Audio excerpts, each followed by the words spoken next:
Hugo n'avait que 11 ans lorsqu'il réalisa que quelque chose n'allait pas. Sa mère a disparu sans laisser de traces, et tout le monde a semblé accepter l'explication de son père. Elle était simplement partie. Mais il savait que cela n'avait aucun sens. Son père, un avocat influent, n'a montré aucune inquiétude et a évité de parler de l'affaire. Tandis que sa famille et ses connaissances continuaient leur vie, Hugo avait l'impression d'être le seul à voir les morceaux de ce mystère s'assembler de manière effrayante. Il commença à observer chaque détail, à la recherche de réponses que personne d'autre ne voulait voir. Cette histoire terrifiante et sombre montre comment un garçon a affronté son propre père pour rechercher la vérité et obtenir justice pour sa mère. Qu'est-ce qui a rendu Hugo suspect? Comment a-t-il réussi à se faire croire par la police? Et qu'est-il réellement arrivé à ta mère? Suivez chaque détail de cette histoire et découvrez comment un garçon a eu le courage d'affronter un secret effrayant que personne ne voulait voir dévoilé. Hugo Bennett s'est réveillé tôt ce matin-là, en sentant l'odeur familière du café qui envahissait la maison. Le soleil pénétrait à travers la fente du rideau, illuminant les affiches de football placardées sur le mur de la chambre. Il s'étira lentement, laissant le sommeil se dissiper progressivement, et ramassa l'horloge à côté du lit. Il était déjà tard pour une journée d'école, ce qui était étrange, car sa mère le réveillait toujours tôt. Avec une sensation étrange dans la poitrine, il se leva et parcourut le couloir silencieux, attendant d'entendre les bruits habituels de la routine matinale. Mais contrairement à tous les jours, il n'y avait aucun bruit de bouilloire sur la cuisinière, ni le tintement des tasses que sa mère disposait sur la table. Le silence semblait trop pesant pour cette maison jusque-là toujours si animée. En regardant autour de lui, Hugo sentit des papillons lui monter au ventre lorsqu'il remarqua que le sac de sa mère n'était pas sur le buffet du salon où elle le laissait toujours. Le canapé était impeccable, comme si personne ne s'y était assis la nuit précédente et la porte de sa chambre était entr'ouverte. Il hésita un moment avant de l'enfoncer lentement. Le lit était fait sans aucun signe indiquant que quelqu'un y avait dormi. L'armoire restait fermée, mais l'absence de toute note ou message augmentait encore le malaise qui grandissait en lui. Il retourna à la cuisine et décrocha le téléphone fixe, composant le numéro de portable de sa mère. Il a appelé jusqu'à ce qu'il tombe sur la messagerie vocale. J'ai réessayé. Rien. Sa respiration est devenue plus courte et son cœur a commencé à battre plus vite. Elle ne partirait jamais sans avertissement. Jamais. Il décide alors d'appeler son père, qui est probablement toujours à la maison, mais alors qu'il traverse le couloir qui mène au bureau, il s'arrête brusquement. La porte était fermée et la pièce semblait plus froide que d'habitude. Il inspira profondément et frappa légèrement, attendant une réponse. Entendant un murmure étouffé à l'intérieur, il tourna la poignée de porte et trouva son père assis derrière le bureau, plongé dans les papiers comme si de rien n'était. Richard leva les yeux avec un calme déconcertant et dit simplement que sa mère était partie tôt. Hugo fronça les sourcils. Sans rien dire, sans dire au revoir, quelque chose n'allait pas, et il le sentit au plus profond de sa poitrine. C'était la première fois que sa maison lui paraissait aussi étrange. Richard Bennett a toujours été un homme à l'apparence impeccable. Il portait des costumes bien ajustés et maintenait une posture ferme qui imposait le respect dans n'importe quel environnement. Avocat influent connu pour son sang-froid devant les tribunaux, il montrait rarement des émotions susceptibles de compromettre son image. Son éloquence et sa maîtrise des mots faisaient de lui un professionnel à la fois admiré et craint. À l'intérieur de la maison, cependant, sa présence était plus rigide qu'accueillante. Les disputes avec sa femme étaient devenues fréquentes ces derniers mois, et, même lorsque le silence régnait, l'atmosphère lourde ne laissait jamais le moindre doute sur le fait que quelque chose n'allait pas. Hugo a toujours remarqué la tension entre ses parents, mais comme il n'était qu'un enfant, il ne savait pas à quel point cela pourrait changer sa vie. La journée s'est déroulée étrangement. Hugo essayait de suivre la routine, mais l'inconfort de ne pas savoir où se trouvait sa mère grandissait d'heure en heure. Au début, il pensa que peut-être elle était vraiment partie et qu'elle reviendrait bientôt. Mais au fil du temps, le vide de la maison est devenu de plus en plus inquiétant. Pas d'appel téléphonique, pas de message, aucune idée de l'endroit où elle pourrait se trouver. Lorsqu'il a finalement posé la question à son père, Richard a répondu avec le même calme qu'il utilisait pour démonter les arguments des opposants devant les tribunaux. Il a dit que sa mère était sortie se reposer et qu'il n'y avait pas lieu de s'inquiéter. Il parlait comme si c'était quelque chose de tout à fait normal. Sans détourner le regard ni montrer la moindre hésitation, Hugo fronça les sourcils en essayant de comprendre cette explication soudaine. Sa mère n'avait jamais voyagé sans avertissement préalable. La façon dont Richard a géré la situation n'a fait que rendre les choses encore plus étranges. Il ne semblait ni surpris ni inquiet. Il voulait juste que l'affaire s'arrête là. Hugo essaya d'insister, mais son père coupa court à la conversation sur un ton définitif. Il a dit qu'elle avait besoin de temps et qu'elle reviendrait bientôt. Le garçon sentit une boule au ventre. Quelque chose n'avait pas de sens. Sa mère ne partirait jamais sans prévenir, sans laisser au moins un mot, sans lui dire au revoir. Il connaissait ses habitudes et savait que quelque chose n'allait pas. Le silence du père n'était pas naturel. Son comportement indifférent et sa façon répétée de parler ne faisaient qu'accroître les soupçons qui grandissaient déjà en lui. Même sans preuve, Hugo sentait qu'il ne s'agissait pas d'un voyage ordinaire. Hugo passa le reste de la journée à essayer de trouver une explication logique à la disparition de sa mère. Il a sorti son téléphone portable et envoyé plusieurs messages, mais ils sont tous restés sans réponse. Il a rappelé et n'a entendu que l'enregistrement automatique l'informant que le téléphone était éteint ou hors de portée. À chaque tentative ratée, l'inquiétude grandissait. Sa mère n'ignorerait jamais ses appels, surtout sachant qu'il serait inquiet. Il retourna dans sa chambre et chercha autour de lui des indices. Rien ne semblait différent. Les vêtements étaient toujours là, les chaussures étaient toujours en place, la brosse à cheveux était toujours sur la commode.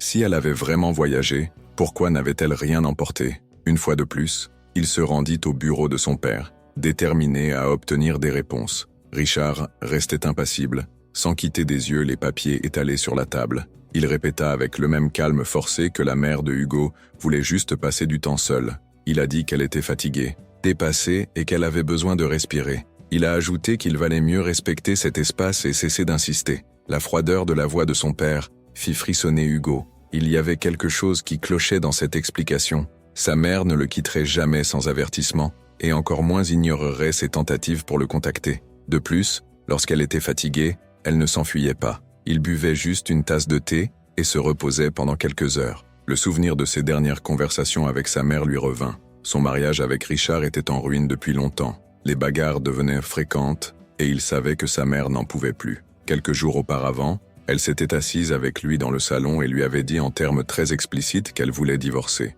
Elle disait en avoir assez de vivre dans une relation marquée par la méfiance et la trahison. Cette nuit-là, tout en jouant distraitement avec la bague qu'elle portait encore à son doigt, elle assura à Hugo que tout irait bien. La décision était prise et elle ne reviendrait pas. Maintenant, elle était partie sans laisser de traces, et la seule personne qui semblait à l'aise avec cela était son père. L'estomac de Hugo se tordit. Un mauvais pressentiment commença à l'envahir. Quelque chose n'allait pas, et peu importe combien il essayait de repousser cette pensée, il ne pouvait pas ignorer la peur qui grandissait en lui. Dans les jours qui suivirent, Richard parut encore plus absent que d'habitude. Il a passé des heures enfermé dans son bureau et a évité toute conversation mentionnant le nom de sa femme. Si avant il avait l'habitude de maintenir une posture contrôlée et confiante, maintenant sa froideur semblait encore plus évidente. Il n'a pas demandé si Hugo avait besoin de quelque chose, et il n'a pas montré d'inquiétude pour son propre fils. Lorsqu'il est parti travailler, il n'a pas dit à quelle heure il reviendrait. Lorsqu'il était à la maison, il était toujours occupé avec des documents et des appels, comme si sa routine n'avait pas été perturbée par l'absence de sa femme. Hugo observait tout en silence, de plus en plus convaincu que son père cachait quelque chose. Le manque d'émotion de Richard le dérangeait.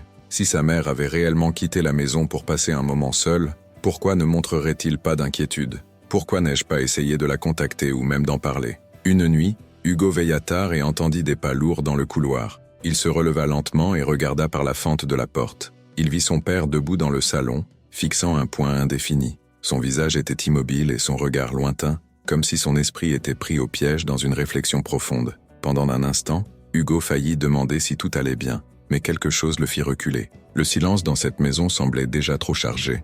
La froideur de Richard devenait encore plus évidente chaque fois que Hugo essayait d'aborder le sujet. S'il insistait pour parler de sa mère, il se contenterait de soupirer et de dire que le problème était déjà résolu. Si elle lui demandait si elle avait déjà reçu des nouvelles, Richard répétait simplement qu'elle avait besoin d'espace. Au cours d'une de ces conversations, Hugo remarqua un léger tremblement dans les mains de son père alors qu'il tenait un verre. C'était la première fois qu'il remarquait un signe de nervosité, aussi minime soit-il. Il cachait quelque chose. Tout en lui disait cela. L'indifférence de Richard n'était pas naturelle. C'était comme si, au lieu de manquer sa femme, il attendait juste que le temps passe pour que l'affaire soit oubliée. Les jours passaient, et personne ne semblait remettre en question la disparition de sa mère. Sa grand-mère maternelle a dit qu'elle avait peut-être juste besoin de s'éloigner de tout. Des amis de la famille ont déclaré qu'elle avait toujours été réservée, et qu'il ne serait pas si étrange qu'elle décide de voyager sans en parler à personne. Même ses voisins, qui lui parlaient presque tous les jours, semblaient résignés à l'idée qu'elle souhaitait simplement disparaître pour un moment. Hugo écoutait ces conversations sans croire ce qu'elle disait. « Ta mère ne ferait jamais ça. Elle ne resterait jamais absente aussi longtemps sans lui donner de ses nouvelles, et elle ne le quitterait jamais sans explication. Le fait que personne ne s'en doutait rendait la situation encore pire. Comment était-il possible que lui seul sente que quelque chose n'allait pas? À l'école, Hugo a également essayé de s'exprimer auprès de certains camarades de classe, mais personne ne semblait y prêter beaucoup d'attention. Certains ont dit qu'il exagérait et que les parents d'autres élèves voyageaient également de temps en temps sans prévenir. D'autres ont simplement haussé les épaules et changé de sujet. Il avait l'impression d'être seul dans cette situation. Peu importe le nombre de fois où il essayait de s'expliquer, personne ne semblait autant dérangé que lui par la situation. Au fond, je savais que les gens préféraient croire à la version la plus simple. Il était plus facile d'accepter que sa mère ait pris du temps pour elle que d'imaginer que quelque chose de pire aurait pu arriver. Mais Hugo ne pouvait s'empêcher de penser que quelque chose n'allait vraiment pas. N'ayant personne d'autre vers qui se tourner, il a décidé de chercher de l'aide d'une autre manière. Il a attendu d'être seul chez lui et a appelé le commissariat de la ville. Son cœur battait à tout rompre lorsqu'il entendit la sonnerie du téléphone. Lorsqu'un policier est intervenu, il a tenté d'expliquer tout ce qui se passait. Il a dit que sa mère avait disparu, qu'il ne répondait pas aux appels et que le comportement de son père était étrange. Il a dit qu'elle voulait divorcer et qu'elle avait disparu peu de temps après. À l'autre bout du fil, la voix du policier restait calme et attentive. Il a posé quelques questions et a déclaré qu'ils enquêteraient sur l'affaire. Hugo ressentit un soulagement momentané, mais il savait qu'il restait encore beaucoup à découvrir. Ce ne serait que la première pièce du puzzle. Après l'appel, Hugo avait l'impression qu'il ne pouvait pas attendre. Dès la fin des cours, elle est sortie par l'arrière de l'école sans en parler à personne et s'est dirigée vers le commissariat de police, gardant la tête baissée pour éviter les regards indiscrets. Le voyage lui parut plus long que d'habitude, et son cœur battait à tout rompre d'anxiété à l'idée de ce qui pourrait arriver. À son arrivée, il hésita un instant avant de pousser la porte vitrée. Il a été pris en charge par un policier qui, après avoir entendu son nom, l'a emmené dans une arrière-salle où l'attendait un homme à la posture ferme et aux yeux attentifs. Il s'appelait Pierre Lefebvre, l'enquêteur responsable de l'affaire. Il fit signe à Hugo de s'asseoir et, sans se presser, lui demanda de tout lui raconter depuis le début. Hugo prit une profonde inspiration et commença à raconter tout ce qu'il savait. Il a parlé de la dernière fois qu'il a vu sa mère,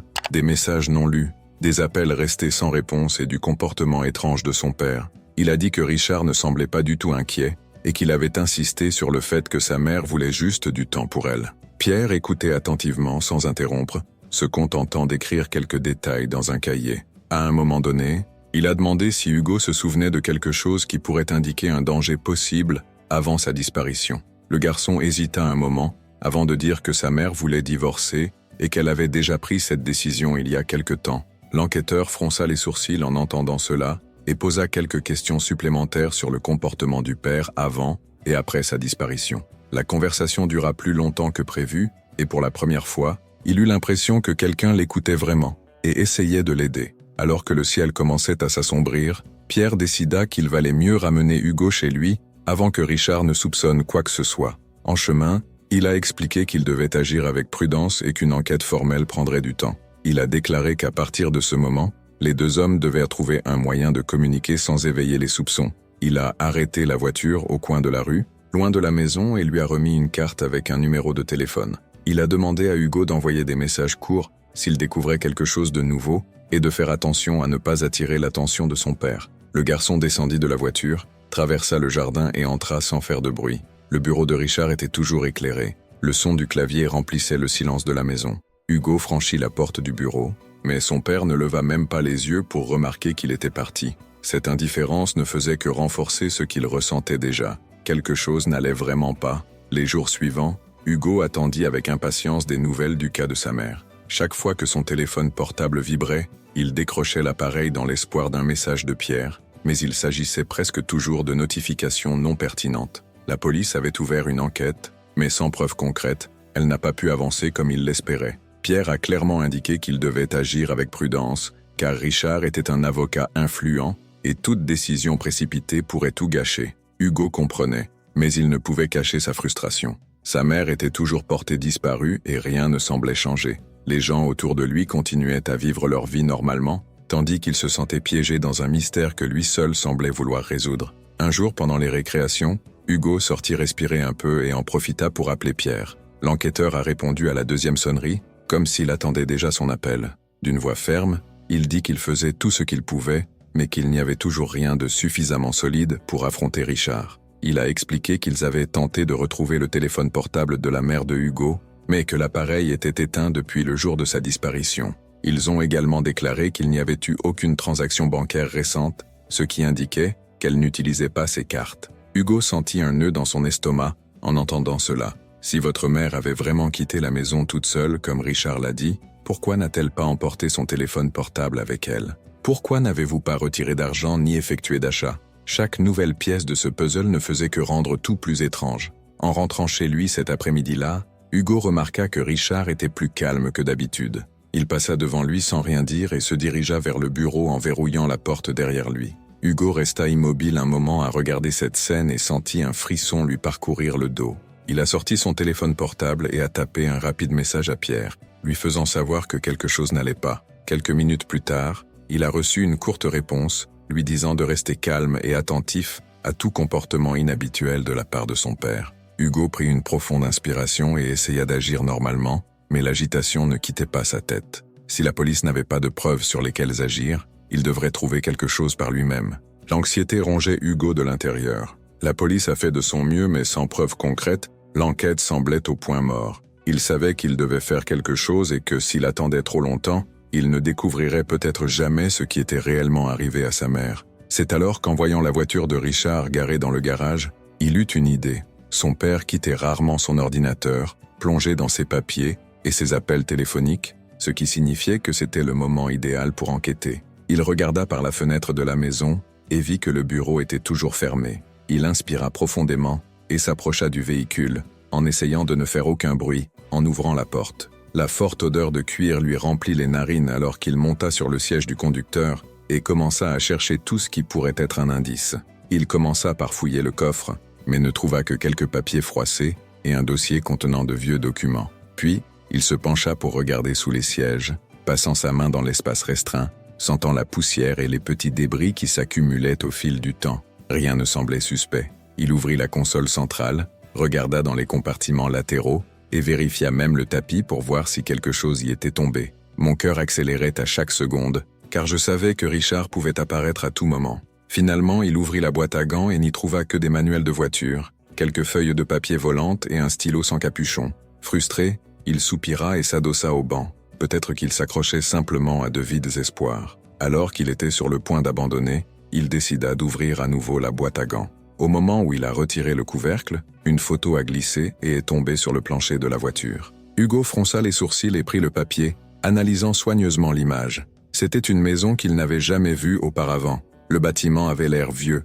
loin de tout quartier. Le temps semblait avoir endommagé la peinture, laissant les murs tachés et le toit légèrement en pente. Cela n'avait aucun sens. Pourquoi ton père aurait-il une photo d'un endroit comme celui-là caché dans sa voiture? Le cœur de Hugo fit un bond lorsqu'il réalisa que cela pourrait être l'indice dont il avait besoin. Il mit la photo dans sa poche, ferma le tout exactement comme il l'avait trouvé et sortit de la voiture au plus vite. Si cela signifiait quelque chose, il le découvrirait. Hugo tenait fermement la photo alors qu'il rentrait dans la maison. Son cœur battait vite et son esprit travaillait sans arrêt pour essayer d'y trouver un sens. Il a attendu que son père parte au travail et en a profité pour envoyer un message à Pierre pour lui demander de se rencontrer. L'enquêteur a répondu peu de temps après et ils se sont mis d'accord sur un endroit discret où ils pourraient en parler sans attirer l'attention. À l'heure convenue, Hugo est parti en prétendant qu'il allait étudier chez un ami. Lorsqu'il arriva au point de rendez-vous, Pierre l'attendait déjà, appuyé contre la voiture, observant la rue comme s'il analysait chaque détail autour de lui. Hugo sortit la photo de sa poche et la lui tendit, expliquant comment il l'avait trouvée et pourquoi il pensait que cela pourrait être un indice important. Pierre a pris la photo et analysé chaque détail, en la tournant d'un côté à l'autre comme s'il cherchait quelque chose de caché. Il a demandé si Hugo avait déjà vu cette maison auparavant et le garçon a nié. L'enquêteur a froncé les sourcils et a déclaré qu'il vérifierait l'emplacement de la propriété, car cela pourrait être un élément clé de l'affaire. Hugo remarqua que Pierre était plus sérieux que d'habitude, ce qui signifiait que pour une fois, ils avaient quelque chose de concret à avancer. Le policier a pris quelques notes, a conservé la photo dans un dossier et a déclaré qu'il lui faudrait du temps pour recueillir des informations sur la maison et découvrir si elle avait un lien avec Richard. Hugo ressentit un soulagement momentané, mais il savait qu'il n'avait toujours pas de réponse, juste une nouvelle voie à explorer. Avant de partir, Pierre a demandé à Hugo de rester attentif à tout changement dans le comportement de son père et lui a insisté sur le fait qu'il devait agir avec prudence. Le garçon hocha la tête et promit qu'il ferait attention. De retour chez lui, il trouva Richard au bureau, mais cette fois, il semblait plus tendu que d'habitude. La porte était entr'ouverte et pendant un instant, Hugo entendit le ton dur de sa voix au téléphone. Son père parlait doucement, mais quelque chose dans la façon dont il tenait le stylo entre ses doigts trahissait une certaine nervosité. Hugo passa devant lui, essayant d'agir naturellement, mais un doute le tourmentait. Richard avait-il déjà remarqué que la photo manquait? Si oui, combien de temps faudra-t-il avant que vous commenciez à soupçonner quelque chose? Pierre savait que cette photo pourrait être la clé pour comprendre ce qui s'était réellement passé. Dès le départ de Hugo, l'enquêteur s'est rendu directement au commissariat et a entamé une fouille minutieuse. Il analysa l'image à plusieurs reprises, en essayant d'identifier un indice, un nom de rue, un numéro, tout détail qui pourrait indiquer où se trouvait cette maison. Au bout de quelques heures, il commença à croiser les informations et à demander des faveurs à certains contacts qu'il avait dans d'autres États. Comme Richard était un avocat influent, Pierre savait que cette enquête ne pouvait pas être menée de manière évidente. Il devait agir avec discrétion pour éviter que des soupçons n'atteignent prématurément le père de Hugo. Les recherches furent longues, mais la patience de Pierre fut récompensée. Après avoir examiné les registres de propriété et parlé à des sources fiables, il a obtenu des informations reliant directement Richard à cette maison. L'avocat avait récemment acheté une propriété dans un autre État sans en informer personne. Il n'y avait aucune trace de changement, de rénovation ou de toute activité dans le lieu, comme si l'achat avait été fait pour quelque chose qui ne devrait pas attirer l'attention. Cela a déclenché une alerte immédiate dans l'esprit de Pierre. Pourquoi Richard achèterait-il une maison isolée sans en parler à personne? Il savait qu'il devait agir vite, car cette découverte pourrait être la pièce manquante pour comprendre la disparition de la mère de Hugo. Avant de prendre une décision, Pierre a appelé Hugo et leur a demandé de se rencontrer au plus vite. Lorsque le garçon est arrivé à l'endroit convenu, l'enquêteur a révélé tout ce qu'il avait découvert. Hugo a été choqué d'apprendre que son père avait acquis une maison secrète, car cela n'a fait que confirmer ses soupçons selon lesquels Richard cachait quelque chose d'important. Pierre a expliqué qu'il devrait se rendre sur place pour s'enregistrer en personne, mais que cela nécessiterait une planification minutieuse. L'enquêteur lui a assuré qu'il n'agirait pas à la hâte sans preuve concrète, mais ils avaient désormais une destination, un véritable endroit où chercher des réponses. Hugo sentit des papillons lui monter au ventre lorsqu'il réalisa qu'ils se rapprochèrent de la vérité, mais, en même temps, la peur grandissait en lui. Si Richard avait réellement fait quelque chose de terrible, jusqu'où irait-il pour le cacher? Pierre savait qu'il devait agir intelligemment pour ne pas alerter Richard. Grâce aux informations dont il disposait, il a obtenu un mandat d'arrêt faisant état d'éventuelles irrégularités dans la propriété, ce qui a permis à la police d'enquêter sur les lieux sans éveiller de soupçons immédiats sur la disparition de l'épouse de Richard. Dès que le document fut signé, il rassembla une petite équipe et se dirigea vers l'adresse. Le voyage fut long, car la maison était éloignée de la ville, entourée d'arbres et de chemins de terre mal entretenus.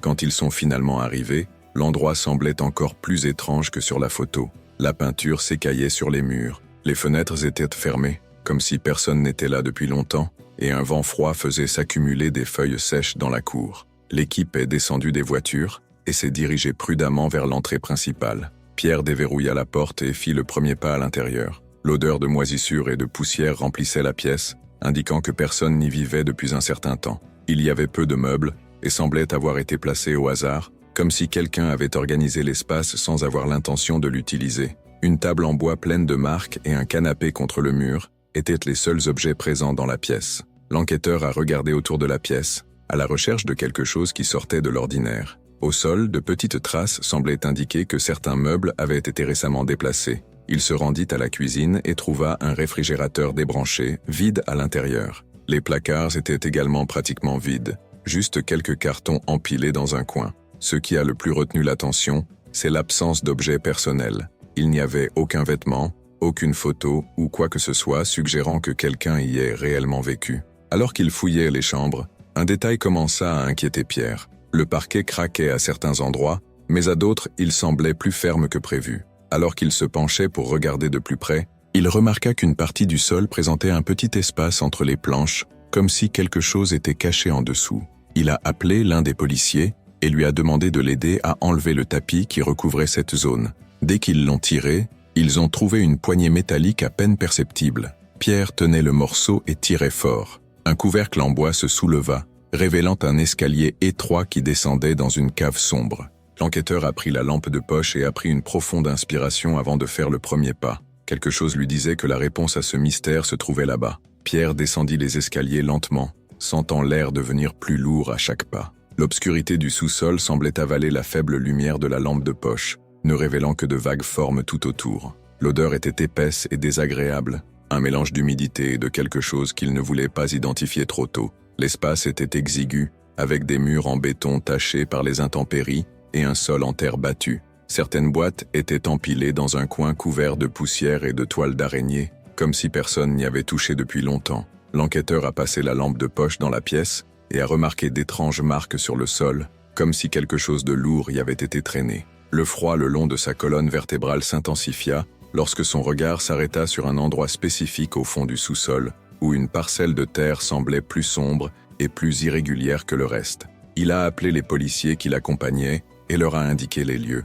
L'un d'eux a saisi une pelle et a commencé à creuser tandis que le reste de l'équipe regardait en silence. À chaque mouvement, la terre se détachait plus facilement, révélant quelque chose de caché juste sous la surface. Pierre retint son souffle lorsqu'un des policiers s'arrêta brusquement et leva une main tremblante. Un coin de tissu commença à sortir de la terre retournée, et puis arriva ce que tout le monde craignait. Le bras d'une femme semblait partiellement recouvert par le sol. Le silence dans le sous-sol n'était rompu que par le bruit de tout le monde respirant fort. Ils ont continué à creuser avec plus de soin, jusqu'à ce que le reste du corps soit révélé. Pierre n'avait besoin de rien d'autre pour comprendre ce qui s'était passé. Devant lui se trouvait le corps de la mère de Hugo, dans un état qui confirmait qu'elle était là depuis des jours. L'enquêteur ferma les yeux un bref instant, absorbant le poids de cette découverte. Il savait que c'était la dernière pièce pour incriminer Richard, mais cela n'a pas atténué la douleur de savoir que Hugo avait raison depuis le début. Il a décroché le téléphone et a passé l'appel qui allait tout changer. Les autorités devaient être informées immédiatement,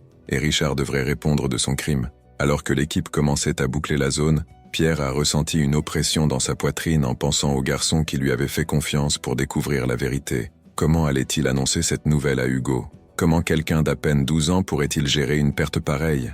Mais une chose était sûre. À partir de ce moment, Richard n'aurait nulle part où s'enfuir. Les preuves ont été analysées de toute urgence et en quelques heures, les tests ont confirmé ce que Pierre savait déjà. Le corps retrouvé au sous-sol était celui de la mère de Hugo. Les médecins légistes ont agi rapidement, et pendant que les agents examinaient chaque détail de la scène du crime, une autre équipe récupérait des images des caméras de sécurité situées sur les routes voisines. La voiture de Richard a été identifiée sur le chemin de la maison, dépassant l'heure estimée de sa disparition. De plus, les fragments de fibres et les empreintes de pas trouvées sur le site correspondaient aux chaussures qu'il portait. Chaque pièce s'adapte parfaitement, ne laissant que peu de place au doute. Compte tenu de tous ces éléments, il n'y avait plus de raison de reporter l'arrestation.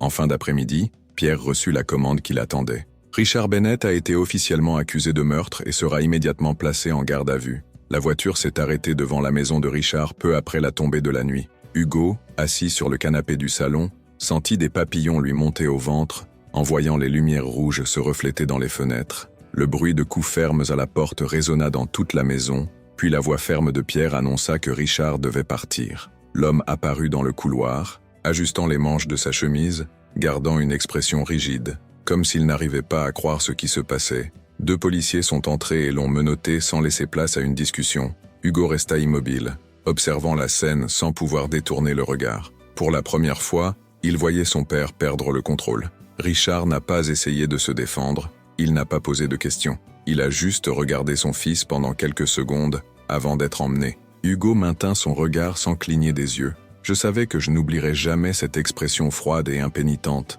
Avec l'arrestation de Richard, le procès deviendrait la prochaine étape. Même s'il savait que justice était rendue, Hugo sentait le poids de ce qu'il attendait. Il lui faudrait témoigner et raconter tout ce qu'il savait, revivre chaque détail qui l'avait conduit là. La peur lui serrait la poitrine, mais la certitude qu'il avait besoin de dire la vérité était plus grande. Il le devait à sa mère. Il devait s'assurer que Richard paierait pour ce qu'il avait fait et qu'il n'aurait plus jamais la chance de blesser qui que ce soit. Après l'arrestation de Richard, Hugo part vivre chez ses grands-parents maternels. La maison était simple et confortable, remplie de vieilles photos et de souvenirs de sa mère. Malgré l'affection qu'il recevait, il savait que rien ne serait plus jamais comme avant. Les nuits étaient longues et silencieuses, et peu importe combien il essayait de suivre une routine normale, l'absence de sa mère et le poids de la vérité étaient toujours présents dans chaque coin. Les visites de Pierre étaient fréquentes, apportant toujours des mises à jour sur l'affaire et garantissant que Hugo était en sécurité. Le procès approchait, et même s'il savait que son témoignage était essentiel,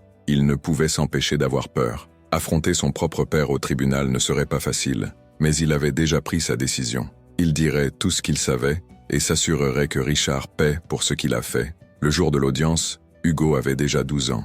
Il sentit son estomac se serrer en entrant dans la salle d'audience, ce qui serait plus que normal pour un enfant de son âge dans ces circonstances. Mais il ne s'est pas permis d'avoir peur. L'atmosphère était froide et impersonnelle, avec des avocats en costume ajustant les papiers et des juges gardant une expression neutre. Lorsqu'il a été appelé à témoigner, il s'est dirigé vers la barre des témoins et a pris une profonde inspiration avant de commencer à parler. Il a raconté en détail les jours qu'il a passés sans réponse, les soupçons qui ont grandi en lui et le moment où il a décidé de faire appel à la police. Il a parlé de la photo trouvée dans la voiture, de l'enquête de Pierre et de la terrible découverte dans le sous-sol de cette maison oubliée. Sa voix vacillait par moments, mais il continuait. Il avait besoin que tout le monde sache comment sa mère lui avait été enlevée, comment Richard avait essayé de cacher la vérité et comment personne ne le croyait jusqu'à ce qu'il soit trop tard. La défense de Richard a tenté de disqualifier son témoignage, insinuant que ses accusations étaient infondées sur des émotions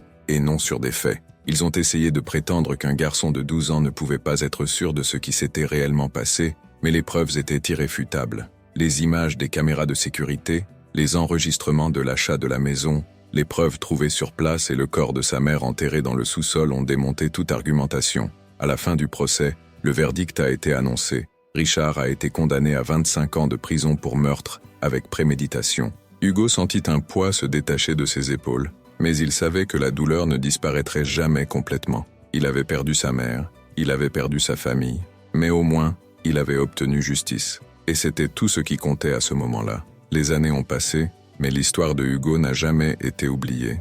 Il a grandi avec les cicatrices de tout ce qu'il a vécu, mais il a transformé sa douleur en force. Chaque fois qu'on lui demandait comment il avait fait pour faire face à tout cela, il répondait qu'il ne pouvait tout simplement pas rester silencieux. Il savait que s'il n'avait pas insisté, s'il ne s'était pas battu pour se faire entendre, la vérité n'aurait jamais été découverte. Son courage a inspiré de nombreuses personnes et, au fil du temps, il a commencé à partager son expérience pour aider les autres victimes à ne pas se sentir seul. Le garçon qui avait autrefois peur de ne pas être cru est désormais devenu un symbole de résistance, prouvant que, quel que soit son âge, demander justice est un droit que personne ne peut lui retirer. Merci d'avoir suivi cette histoire de courage jusqu'au bout. Si vous pensez que la vérité doit toujours être recherchée, n'oubliez pas d'aimer la chaîne pour continuer à recevoir des histoires percutantes comme celle-ci. Sur l'écran final, vous trouverez une vidéo recommandée spécialement pour vous, avec des histoires plus passionnantes qui capteront certainement votre attention. Nous avons également ajouté une collection d'autres histoires inspirantes